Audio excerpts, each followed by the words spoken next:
السلام على أشرف الأنبياء والمرسلين شفيع ذنوبنا وطبيب نفوسنا وحبيب قلوبنا أبي القاسم محمد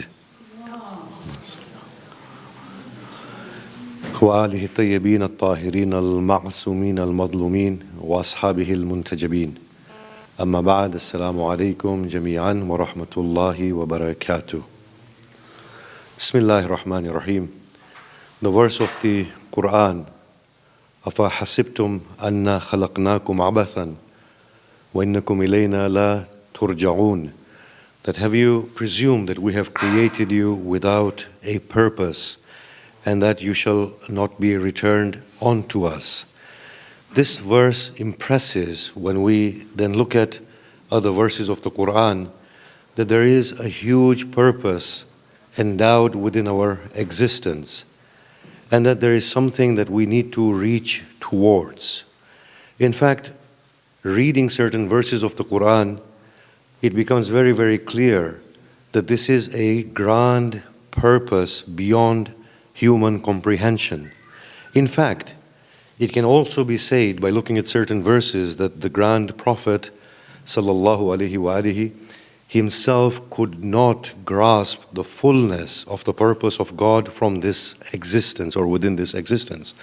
And we can see that reservation is made by the angels within the Quran time and again, except if Allah wills otherwise, or that ajlul musamma is with Allah subhanahu wa ta'ala and we have no knowledge of it.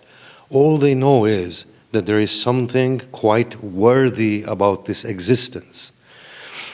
And what we need to do is, as the angels are expressing within the Quran, is to trust Allah and leave it up to Him. But for us, there is a requirement of having this wholesome surrender and submission to Allah subhanahu wa ta'ala. Now, it is this surrender that we need to understand in terms of how we ought to be in front of God and this existence of ours.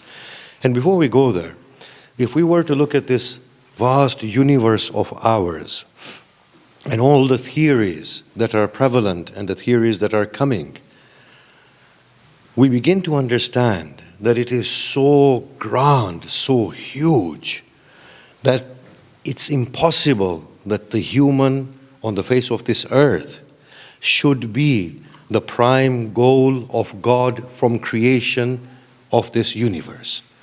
We are talking about multidimensional universes. We are talking about intertwined universes. Look at Allah, Khalaq al-Alim. There is something so profound in this existence of ours. And on the other hand, the earth of ours takes birth in the scheme of the whole universe not even a moment ago. And me and you, our lives cannot even be estimated in terms of this earth. Leave aside the galaxy or the wider physical universe, the one that we observe. When we look at all of this, it humbles us from within, truly humbles us. And it brings back that requirement that the angels are asking of us, that we surrender to Allah subhanahu wa ta'ala in a very wholesome manner. Or what Zainul Abidin Salamullah alayhi has said, لا سبيل إلى معرفتك إلا بالعجز عن معرفتك. That, O Lord, there is no way of understanding you save by this wholesome acknowledgement that you are beyond understanding. So that we have to genuinely surrender to Allah subhanahu wa ta'ala. Now, what is this genuine surrender to Allah subhanahu wa ta'ala? And he talks about this within the Quran. This is nothing to do with formal religions. It has nothing to do with the forms that religions stipulate or the belief systems of the religions that we have. In the next section, we'll discuss this briefly. This wholesome surrender that Allah subhanahu wa ta'ala asks is an intimate bond and a connection that ought to exist between an individual and between the peak of his aspirations known as God.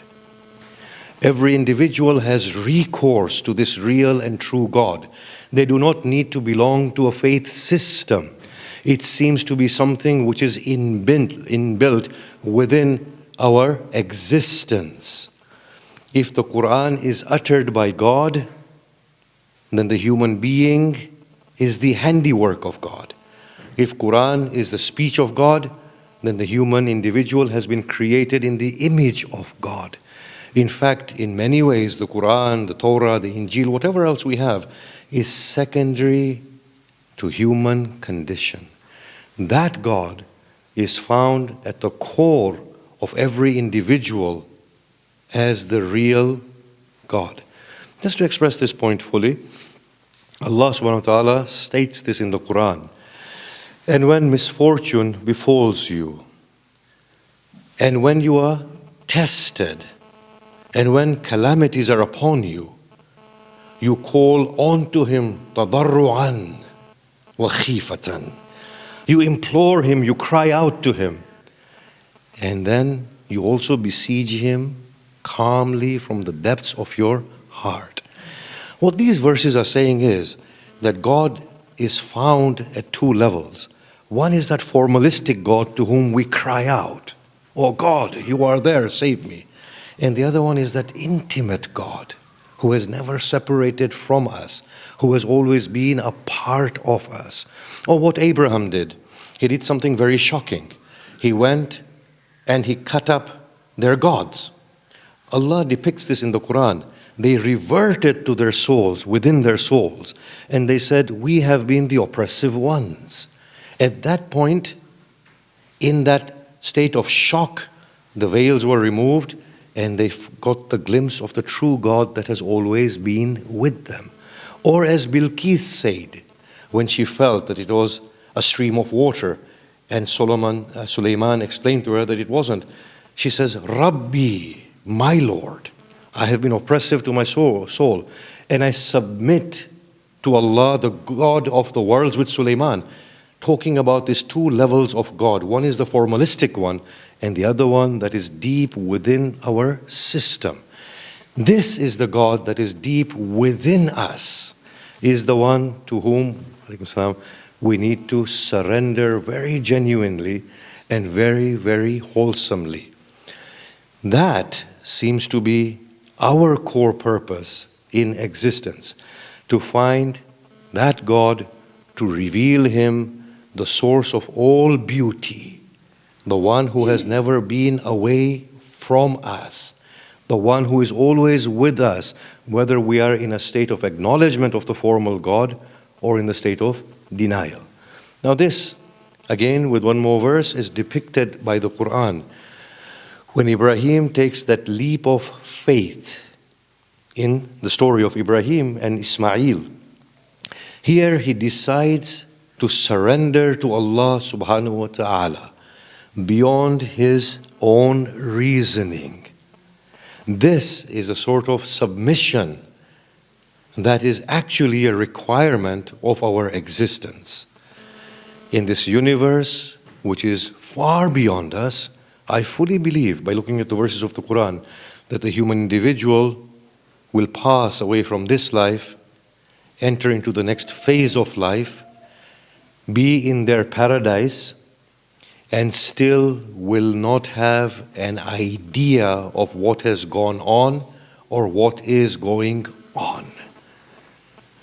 If we were to look beyond us, it will give us a true sense of the humble nature of our existence and bring to mind the profound need for us to genuinely surrender to Allah subhanahu wa ta'ala. Now that Allah is the Allah, as we said, that is within us. When we fall, He is the hand that makes us stand once again. When we fail, He is the one who encourages us to try again.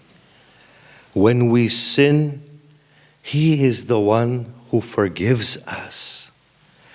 When we lose everyone, His is the lap that is welcoming. When we can't see ourselves inside the mirror through disappointment and embarrassment, He is the one through whose motherly care He accepts us for the way we are. When we can't share with anyone, He is the unjudging friend who is there for us at every point. That is the first point of finding God and truly submitting to Him. Bismillahir Rahmanir Rahim. Wal asr innal insana lafi khusr illa alladhina amanu wa amilus salihat wa tawasaw bil haqqi wa tawasaw bis sabr.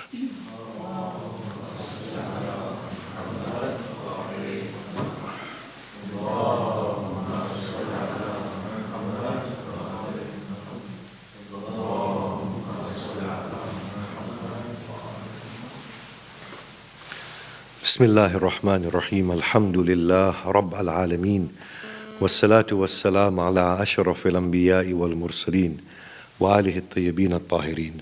Amma ba'd, assalamu alaykum jami'an wa rahmatullahi wa barakatuh. Bismillahir Rahmanir Rahim. If Allah subhanahu wa ta'ala is found at that intimate level, then that brings confidence to the human soul. At this point in time, what we find about the Muslim faith community is that it lacks confidence in their God altogether. It has been caught up in a web of method that has been created by them themselves in the name of interpreting their religion and their Quran. And it is fully and totally and utterly inconsistent with the nature of human existence. We find debates upon debates of how we ought to be and working through the texts and working through the contributions of the ulama. But if a person were to stand back just slightly from a neutral perspective, look at the faith communities and their deliberations, they will say they do not make sense in principle. That in the name of righteousness, people are wrong. How can there be a God who has revealed a religion that does not allow each other to integrate or to live harmoniously? In fact, if there was no religion, the human individual from the core of human condition will say an essential condition for human existence is harmonious coexistence.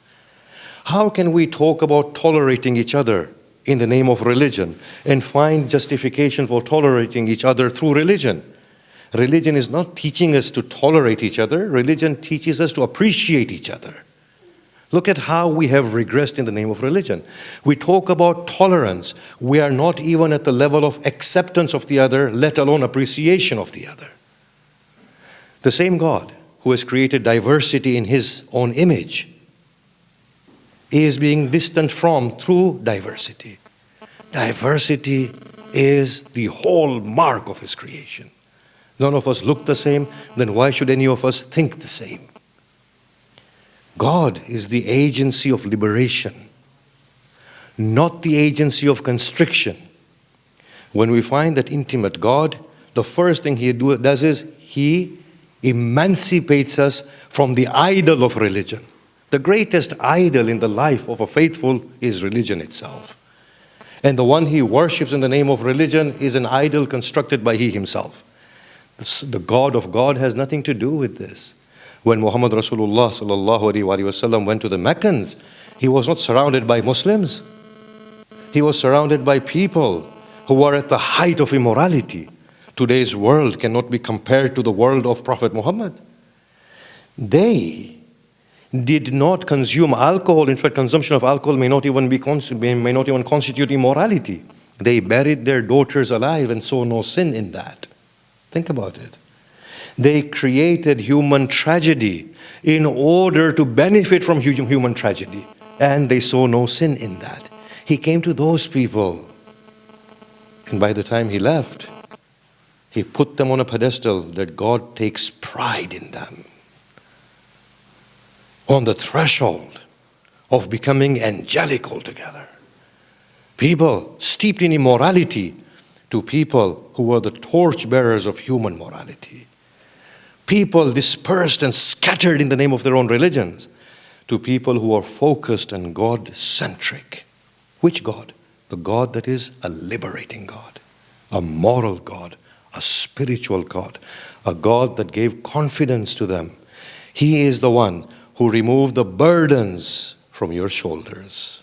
He is the one who broke the shackles that tied you down.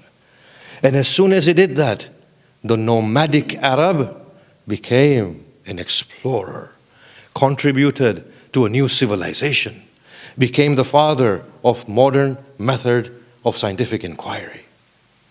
What did Muhammad Rasulullah do? He introduced the true God, the God that liberates. How can the Muslim mind be so constricted into thinking that this is how I need to think, and from Quran I need to think, and from Hadith I need to think, and their deliberations are unending, going on and on and on. It's a need. I don't say it is not a need. It is a need. But step back a little and ask yourselves, had it not been for religious thinking, we wouldn't need to go through all of this in the first place. If we can get that right, then we will see that our God honors us for being true to the state of our humanity. Once that is done, then faith can only add to the beauty. I'll add one more thing before we finish. That there is no sacredness in fiqh of Islam, nor in the theology of Islam, nor in Christianity, Judaism, Buddhism, Hinduism, none of it. There's no sacredness in any of it. God does not care less for our prostrations or our zakat or our khums. And if you're in any doubt, look towards the skies at night. Of course, in England it's an impossible task because it's always cloudy. Whenever we go abroad, you'd fail to see the lightheartedness of this khutbah, don't you? Look at the wonderful universe that God has created and then ask, God, do you really need this prostration of me? Do you really need these tuppence that I give in the way of zakat when you are the one who's feeding the microscopic creatures that live within my own body? If we are in any doubt about God and about our religion and what we do in the name of religion, then step back and look at it from a neutral perspective. We will find a very, very different story. That there's not much worth in any of what we are doing unless we get that principle right. Once Allah subhanahu wa ta'ala has been understood, He becomes a force of liberation. When the Prophet went to Medina and he said to them that I believe in everything that's revealed unto you, what does that say to us? Imagine. Doesn't that mean something? That today I'm so restricted by my own perspective that I have to find a way through my perspective to allow another perspective. And he, the great man himself, he makes a declaration straight away. I believe in everything that's been revealed unto you.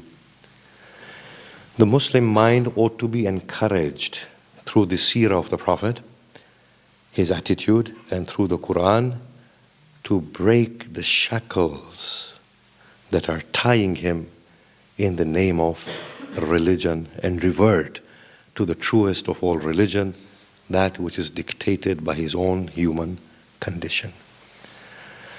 Bismillahir Rahmanir Rahim. Alhamdulillah Rabbil Alameen. والصلاة والسلام على أشرف الأنبياء والمرسلين وآله الطيبين الطاهرين أما بعد اللهم صل وسلم على محمد المصطفى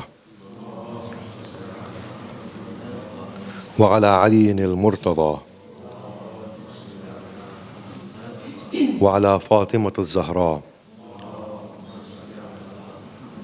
وعلى الحسن